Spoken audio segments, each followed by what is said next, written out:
Hey guys, welcome back to another r/entitled people video. In this Neighbor from Hell story, a Karen pushes my disabled son down a hill and then gets what she deserves. Let's dive right into the story. And the first one goes like this. My son loves going to the local park and playing, even if it is just with me or by himself. My son is disabled and uses a kind of modified walker to get around most of the time. He cannot walk on his own and has issues with his muscles and joints. They are weak and frail, which means he has to be extra careful and cannot do everything that other kids can. My heart fills with dread that I see Karen had brought her kids to the park as well that day. Karen is the woman that lives in the house behind mine and is an absolute horror. She has the most backwards opinion on disabled people and flat out encourages her kids to pick on mine, saying that they are bigger and should show my son that he is weird. We have had many interactions in the past with them and they all seem to center around one thing, which is that supposedly my son should be kept inside the house and not seen by anybody on the outside. She does not think that he should be allowed in the same school as her kids either, like he does not need to learn or something. There is nothing mentally wrong with my son, so sending him to a special school is not needed in the slightest. The regular school can meet all of his needs. She also seems to have something like a radar for when we are around, and I have no idea how. Even at a crowded place like the mall, we will bump into her randomly, like she is out searching for us. This day was no exception, and she came over to me in a huff. My son was playing in close enough that I could watch him, but he could not hear our conversation.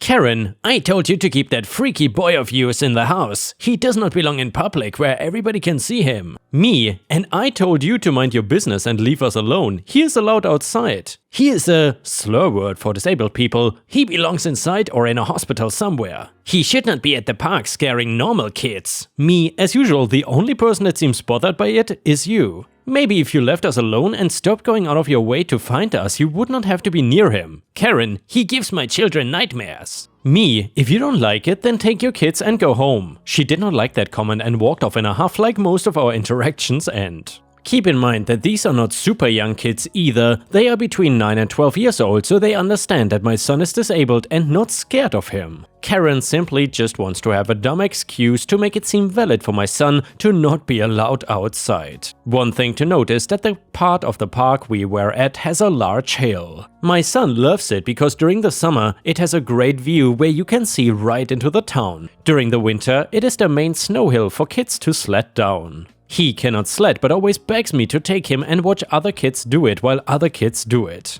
It is always one of those things that makes my heart happy and sad at the same time. Karen passes my son when she leaves and gets a crazy idea in her mind. Before I can even blink, she has pushed my son down and he was rolling down the hill. And by the way, Ripe Stars, this means that this time OP's son was in a wheelchair. Either way, screaming in pain the entire way down as his body was hitting the ground repeatedly and he couldn't stop it. I was running down the hill as fast as I could and trying not to fall over myself. I have no idea how, but I managed to beat him to the bottom and cushioned the end of his fall. I knew that trying to grab him to stop it would cause him more pain than help. He was in so much pain and I could see for sure at least one joint had been popped out of its socket. I called for an ambulance and paramedics were on the scene in minutes. Where I live, police come whenever an ambulance is called, so they heard me explain what happened and that Karen pushed him. The officers looked pissed and told me to go with my son and they would handle Karen. The only question was if I wanted her arrested for what she did, and I told them yes and to press charges.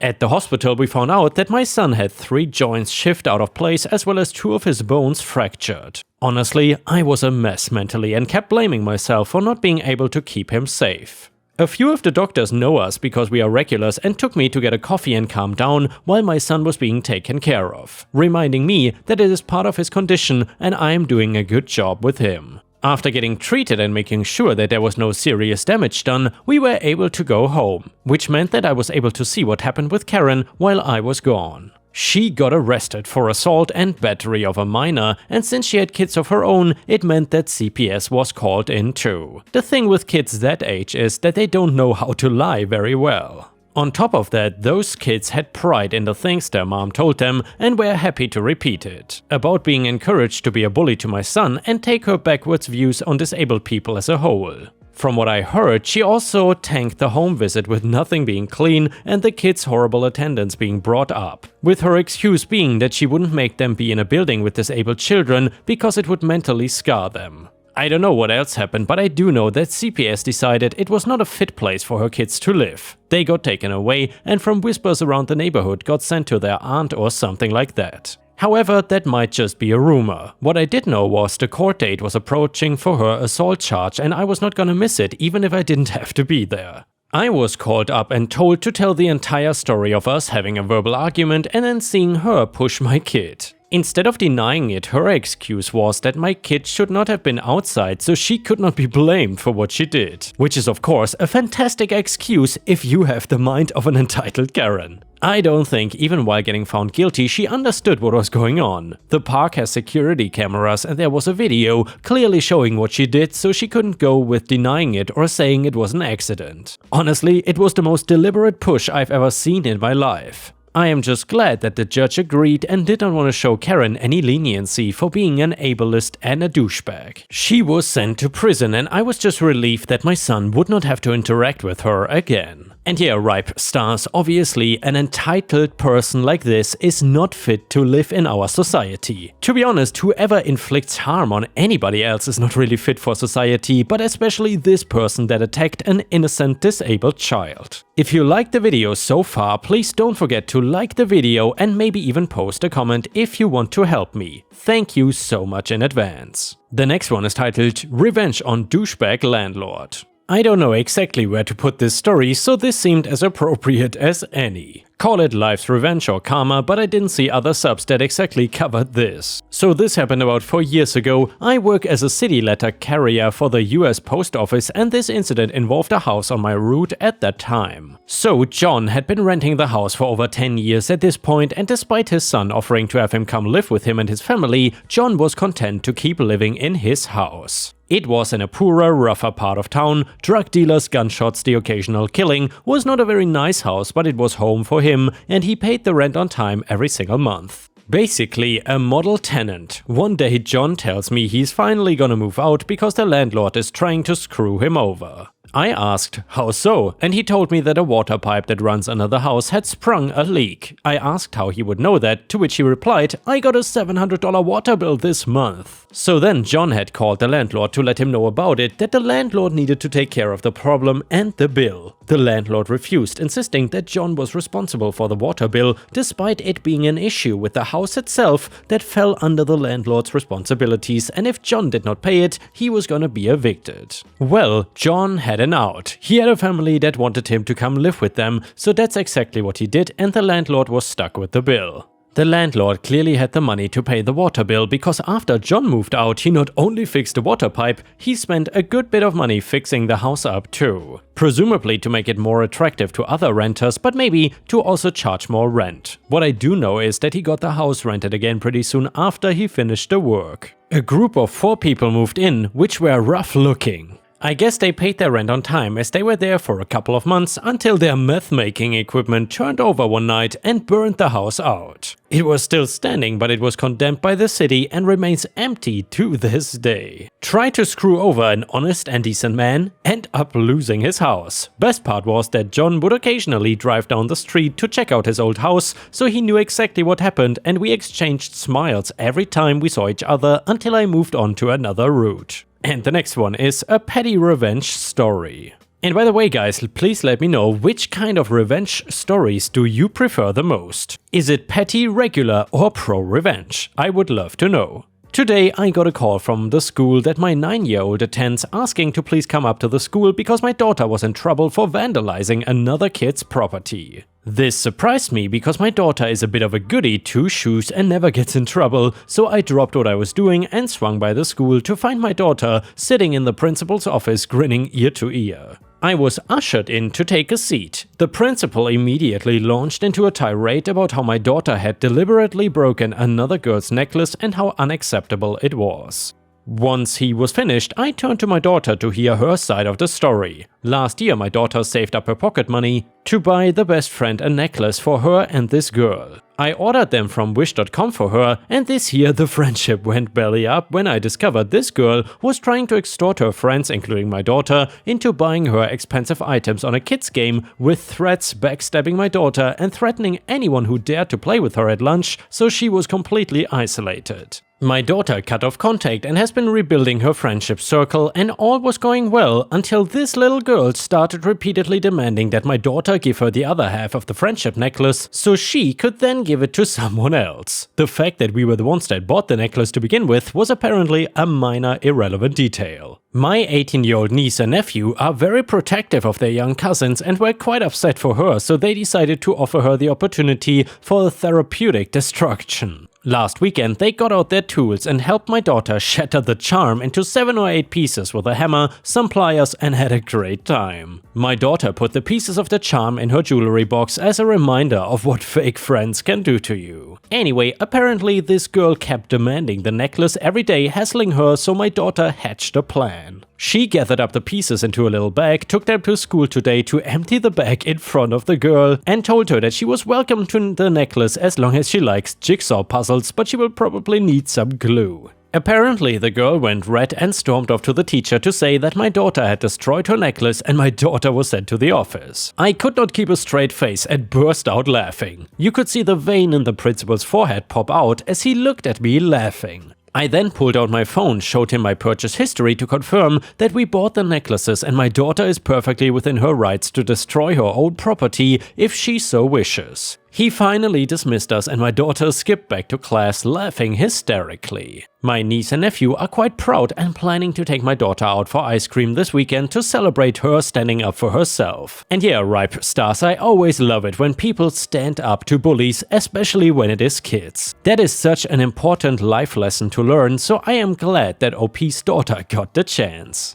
The next one is titled Neighbor Wanted Access to My Pool. My spouse 45 and I 46 bought a house on February with a pool. It's a non-HOA single-family home. We keep to ourselves, have friends over occasionally, and we enjoyed having people over for food, drinks, and of course swimming pool parties now that the weather allows for it. We fit in the neighborhood, or so we thought, until neighbors from 3 surrounding homes and us got into a weird conversation around their expectations to access the pool for weekend and holiday parties. Apparently the owners before us had kids and were friends with the neighborhood kids. The neighborhood kids and adults would use the pool when they wanted to, the gate was always open, and they even had their inflatables nearby and had arranged paying for the maintenance of the pool.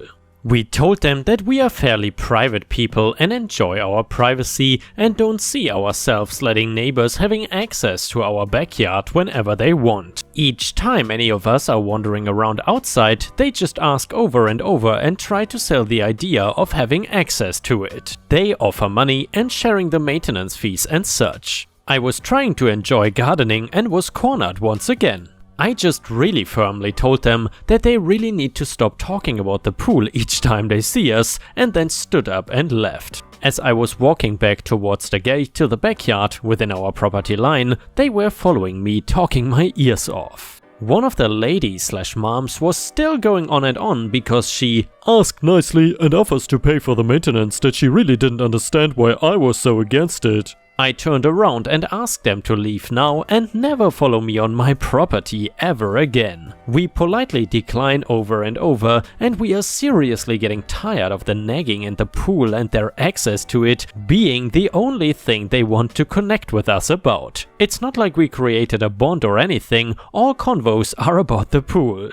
We had a party yesterday evening, and as I was showing the front yard to my friend, my neighbor popped up and was talking about how it must be nice to be invited to enjoy the pool. And then I said to her, "Can you go now? I'm having company." So guys, am I the butthole for not wanting neighbors have access to my property and seriously losing my patience with their expectations? A user in the comments said, "Not the a-hole, those are some entitled persistent neighbors." Also, the liability of having an open gate for everyone's access. What if a kid wandered and drowned? That will be on you. Stand your ground, I would do the same. good luck. And another person said, not the a-hole, that's some annoying neighbors you got there. I cannot believe there are people out there with so little shame. They don't need to understand why you are against it. It's simple, you are against it and that's it. If they want a pool so bad, they should move into a house with a pool. And yeah, Ripe Stars, once again, I 100% agree with the commenters. The neighbors obviously have no right to use OP's pool or even to constantly ask him about it. It almost feels like that the neighbors are trying to shame OP into finally letting them use their pool. Anyway, let us know what you think about this in the comments and whether you think that OP is the a-hole for not giving in to the entitled neighbors or not. Thieving neighbor trespassed on my property and stole my pets. I put up an electric fence. I can handle a lot of things when it comes to thieves. I'm the kind of person that if I was to get mugged, I would just give them everything because possessions can be replaced. Same thing if my house got broken into. I would probably be glad that I was not home because for all I knew, they had a gun. Everyone has a line though, and the thief in this story crossed that line. I had a regular fence and would lock my doors when I went out because I felt like that was the standard level of safety. When I came home to find my windows broken and my 2 dogs just gone, I knew that whoever did this started a war that they were not going to win. I of course called the police and reported everything to them. For those saying that I should have had cameras, I actually did, but the 2 people in the video covered their face and wore long black sleeves and pants. There was no way to identify them and the police told me that while they would keep a lookout and I can put up posters, they probably would not be able to find the thief. It turns out that I did not have the only house to be broken into, and many in the exact same neighborhood were having people break in and steal electronics. One person even had their car broken into because their whole family went out with another car. A few days later, the thieves actually came back to my house and this time started stealing cash and anything light they could carry and easily pawned for cash. Most of the people in the neighborhood were sure it was somebody local because they seemed to know when the houses would be empty, and none of the videos that captured the people saw any type of car they would use to get away in. I for one decided that I was done and decided I was going to install a fence that was a little bit more effective than the one I had now. I know that getting an electric fence might seem very dangerous and extreme, but let me explain. The process where I live to be able to do this is very extensive, and before even getting a permit you need to have certain testing done and a doctor sign off that you basically are not crazy. Between the whole process we were actually broken into 2 more times, and even changing the routine of when we usually leave to be more unpredictable did not work. I did actually keep my normal fence and instead a little further in the chain-linked electric fence was built. This meant that there was 0 risk of anybody coming in contact with it and getting hurt unless they jumped the first fence with the intent to break in. We also plastered the fence with signs warning of the high voltage, probably way more than we needed, but just to be on the safe side.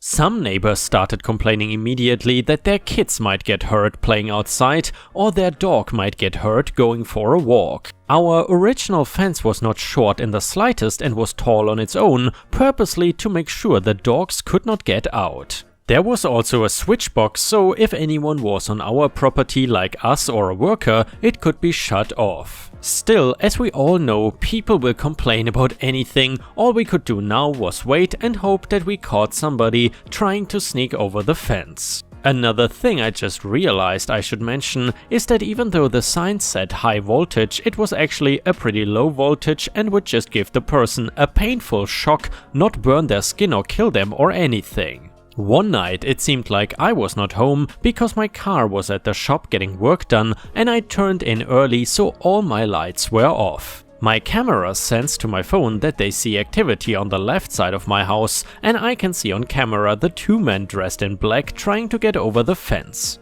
They both hop the first one, and then when one tries to grab and climb the second one, they jump back and fall right on their ass. I take that moment to quietly call 911 and tell them that I have people trying to break into my house by jumping over my fence. I think at this point the men are scared that the other fence is electric and the safest place to be on my property is in between the two fences. That is where they are when the police sees them and tells them not to move. I come out and can hear them arguing with the police officers. Man number 1, "There she is! That woman just tried to kill us and I demand that she be arrested." Man number 2, "Yeah, we were just going for a walk and did not see that there was a big fence in the way. There is no way the fence is legal and she should go to the jail." Yeah, they were scared and trying to turn the entire thing onto me. Me? Why did your walk include hopping my first fence? Also, why are you out here in the night dressed in black and having your faces covered? Both men took off their face masks and when they saw the police, but I had a screenshot of them when they had them on, trying to get over the fence. Officer, "Ma'am, I need to ask for safety. Is this fence currently electrified?" Me, "I switched it off once you arrived. It is safe right now. And you have a permit to have this fence?" "Yes, I can show you that paperwork." Man number 1, "That is crap. I almost died and you're going to let her get away with that? I should sue her." Me, "Also officer, you can see from the previous video that these two men seem to match with the videos people have of the recent break-ins." That seemed to get the attention of both men and the officers. Now the situation was less about them getting hurt by my fence and more that the culprits might have actually gotten caught. Either way, I told him I was pressing charges for the trespassing and the police could look into them later. When we got back to the road, I could see the men's faces and realized that they actually lived about 2 blocks away from me as neighbors and best friends. I let the police know that fact that they were local. A warrant was gotten quickly and their houses were searched for missing items. Since most of the small stuff was sold for money already, not much was recovered. One thing that was still in their possession though were my 2 dogs I thought were gone. One man actually had told his wife that he went to the shelter and adopted 2 dogs for their son. When the wife found out that the dogs were mine because they were microchipped under my name, she looked really embarrassed. She kept apologizing that she had no idea, and her husband even printed out adoption papers that turned out to be fake. Both men were arrested for the multiple counts of theft and trespassing, and while I still have the chain link fence, I have never actually turned it on again. And with this, we have reached the end of the video. However, if you cannot get enough of my content, please check out my endless playlist, where you can find thousands of hours of content. In addition, please don't forget to subscribe to my channel to not miss any of my daily uploads. Thank you so much in advance, and I hope to see you again tomorrow.